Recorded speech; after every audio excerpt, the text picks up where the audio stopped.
Hey everybody, how's it going today? So I'm going to be going over this book review here, Think and Grow Rich by Napoleon Hill. Um, this book here, Think and Grow Rich, I actually read it every single morning, basically, and it's a book really though worth $1,000 value for me, basically. What Napoleon Hill teaches you, basically. This book, of course, was written around the end of the 19th century, start of the 20th century, basically, right?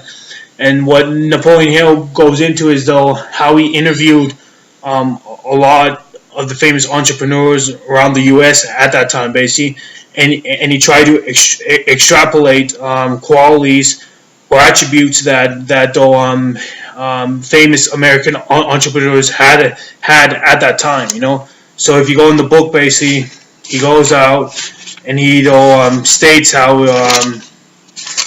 he found certain qualities in all entrepreneurs like Henry Ford, James Hill, George Parker, Arthur Nash, Taft, um, J.G. Chaplin, etc. Basically, um, and all these qualities which he found in them include, the importance of though controlling your mind, the importance of desire, faith as well, decision, persistence, imagination, um, as well as another trait which a lot of men might like, and that's just like the sexual intercourse with your female partner, something which I do every single day, following this book, basically. And he talks about certain qualities to that, I think the two most important attributes which I ascribe from this book, and I read every single morning, right? So one of them is the importance of mind control. And what does Napoleon Hill mean by that? What he means is that mind control is a result of self-discipline, and habit. You either control your mind or it controls you. There is no halfway compromise. So it's really important to adopt, throughout your life, the importance of controlling your mind 100%. Because as what Seneca wrote in his book, on the shortness of life. We only have one life in this life, and that our main asset of life is our time, basically. So we have to choose. So we have to be willing to invest our time where we get the maximum output.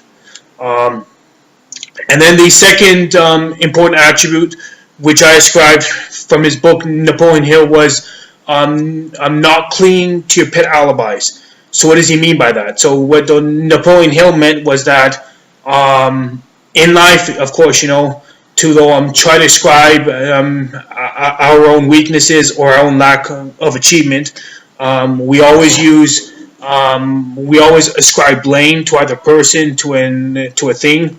Um, we always have excuses towards why we never achieved something. We always complain, etc. Right? But what Napoleon Hill says is that you better watch this, people, because as what the great Plato said, the first and best thing is to conquer self. To be conquered by self is of all things the most shameful and vile. And so it's important to understand that the as what Jim Rohn says, the world does not feed on needs; it only feeds on seeds. So as you grow a seed, you start to ingrain the right habits which you need towards the most effective, accurate outcome, in your life, basically.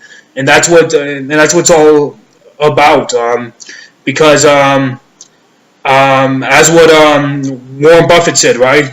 The chain of habits are too light to be felt until they are too hard to be broken.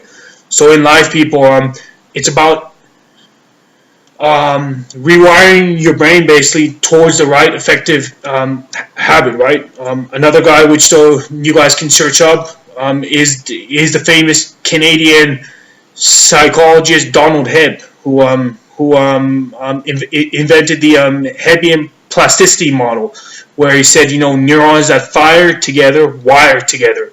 And what he meant by that is use it or lose it principle in life. So like you either ingrain the right habits in your mind basically for the right outcomes, or you'll head down the path towards paralysis, prevarication, ignominy, and defeat. And that's really not a good place to be heading down. So as I always keep the same analogy from the book The One Thing by the great American billionaire real estate mogul Gary Keller, who said the importance of imagining your life like a horse basically, right? And in this horse basically, if you use the analogy of the horse basically, your job in life is to harness the horse and say, I control my life 100%. And if something happens to me, well, it's my fault.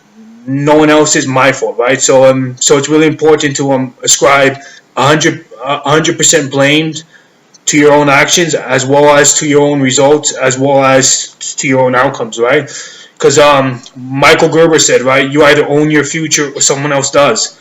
And so having that in mind, it's important to understand that that of the great wisdom quote by Buddha, when he said, no one saves us but ourselves. No one can and no one may. We ourselves must walk the path.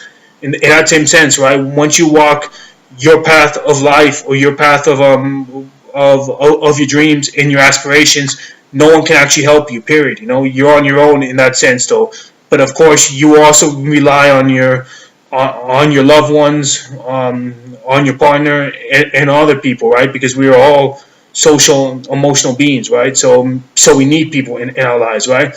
But just to end this talk, because I want to make it short today, I'll end it by the great quote from Napoleon Hill when he said, what the mind can conceive and believe, it can achieve.